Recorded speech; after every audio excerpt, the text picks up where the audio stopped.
एक लेडी ने अपने किताब में लिखा है कि उसकी सेवा कुछ ऐसे अस्पताल में लगी जहाँ पर जो मरीज़ थे वो लास्ट मोमेंट पर थे, और उसने उनके संस्मरण लिखे कि वो लोगों के मन में रिग्रेट्स थे, कुछ मलाल थे कि वो जीवन को इस तरह से नहीं जी पाए।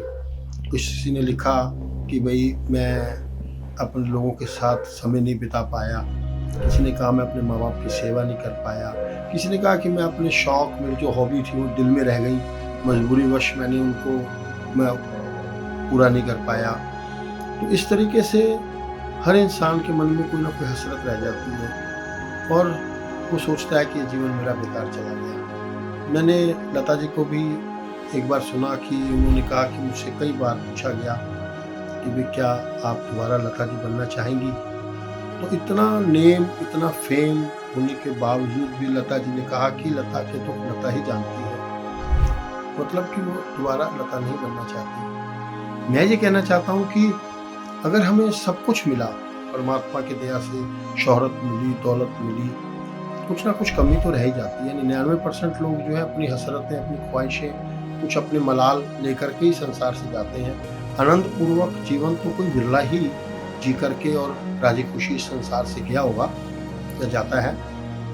मैं ये कहना चाहता हूँ कि हमें जो कुछ भी मिला है, उस परमात्मा का शुक्र और धन्यवाद करके ही हमें जीवन बिताना चाहिए।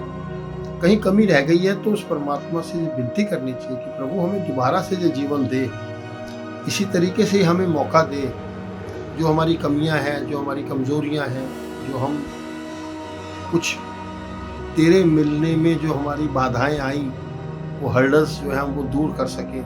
दोबारा हमें ये जीवन दे और हम तेरे को मिलने की हम पूरी कोशिश करें और ये जन्म मरण से छूट जाए। ऐसा कुछ हमारे अंदर एक मोहब्बत, एक प्यार, एक उस परमात्मा के प्रति विश्वास होना चाहिए कि इस जीवन में उस परमात्मा ने सब कुछ दिया है, किसी तरह से कोई उसने कसर नहीं छोड़ी।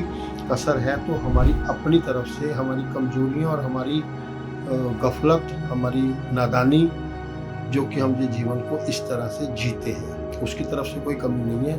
उस परमात्मा का शुक्र करें, सब्र करें, अपने जीवन को बेहतर से बेहतरीन बनाने की कोशिश करें। धन्यवाद।